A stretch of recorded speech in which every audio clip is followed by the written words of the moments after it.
Good morning, everybody. Man, it's Tuesday. Another Tuesday here in Central Texas. And I guess we got a little rain last night. Heard a few thunder boomers roll in.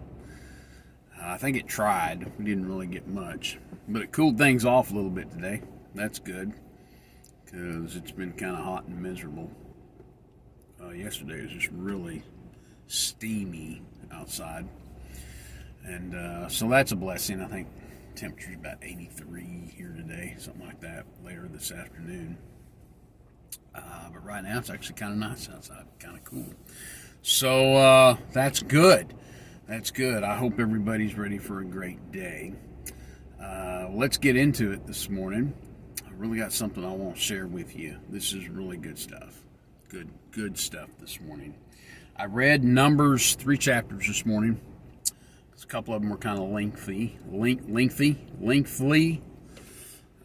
chapters, but Numbers chapter 14, 15, and 16. So Numbers 14 through 16. And right away in the book of Numbers chapter 14, I came across this verse it's verse 24 of chapter 14. It says, "But my servant Caleb, because he had another spirit within him, and hath followed me fully, him will I bring into the land whereunto he went, and his seed shall possess it." So Caleb had a different spirit. Now you got to understand the setting. The children of Israel come right up to the border of the promised land. They're there. I mean, they are right there. They're right at the land that God has promised them. He's going to give it to them. I mean, they're right there at the border. And so Moses sends out 12 spies. And for 40 days, they go out and they spy out the land. They come back, and two of them, Caleb and Joshua, they come back with a good report. Man, they say, man, this is good stuff. I mean, the grapes are this big. I mean, it's a land flowing with milk and honey. And, man, we got to go. Let's go. Let's do this. And, but the other 10, man, they bring back a bad report.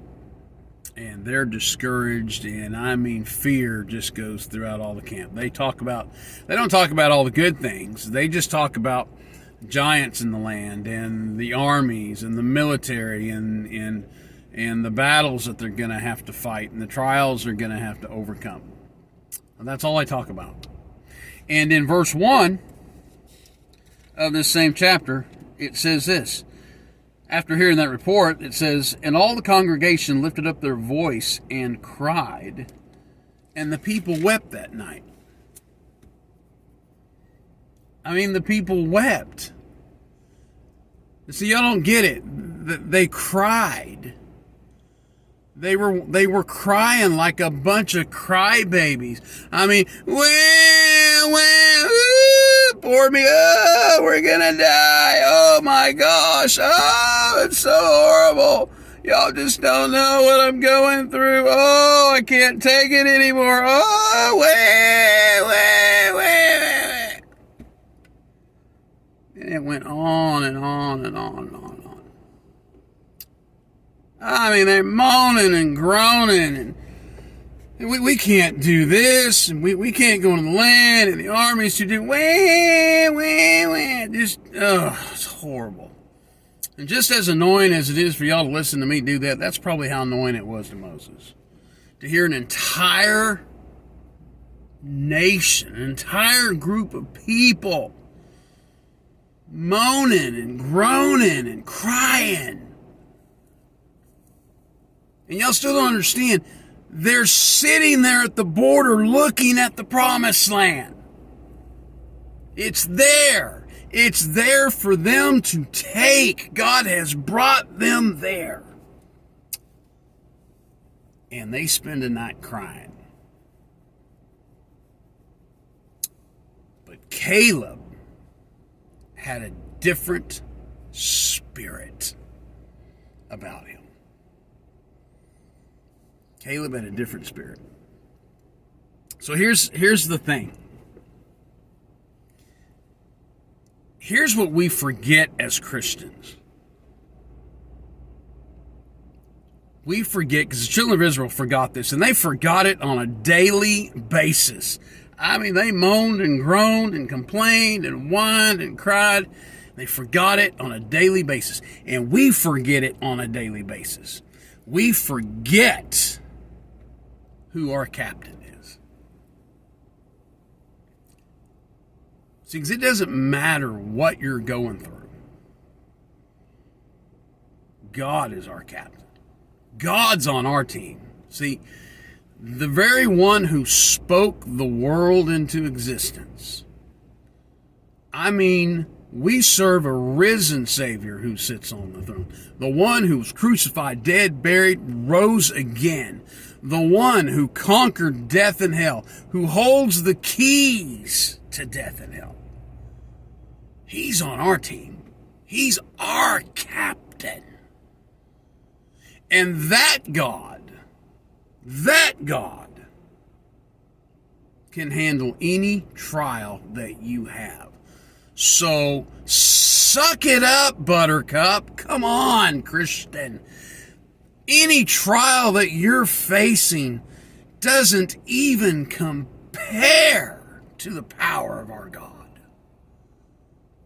And how quickly these people forgot. And if you continue reading, because of their whining and their murmuring and their complaining, 40 days the spies went out. And God said, for every day that the spies went out and surveyed the land, you're going to wander in the wilderness a year. Now, I don't know about you, but I'd rather go through 40 days of trial and tribulation than have to wander around the wilderness for 40 years. God can handle this. He's got this. I don't know about you, but he's on my team. We need to, as Christians, we ought to have a different spirit about us when we face trials in our life. There ought to be something about us. Look, Shadrach, Meshach, and Abednego, when they were thrown into the fiery furnace, they had a different spirit about them. You know, when folks looked into that fiery furnace, they saw Jesus in there with them. And folks, when you're going through a trial, no matter what you're facing, no matter what road lies ahead of you, we ought to have a spirit that reflects Jesus. It's pretty good stuff today. I got to go. Good to see everybody. Hope everybody has a great day today. I am Mark Smith, co-pastor of Ambassador Baptist Church, Ennis, Texas. We'd love to have you visit with us if you don't have a church that you attend. 2200 Ensign Road, Ennis, Texas. We'd love to see you there. So for now, hey, suck it up, Buttercup. God's on our team. He's on our side, and he's got this. Have a great day, everybody.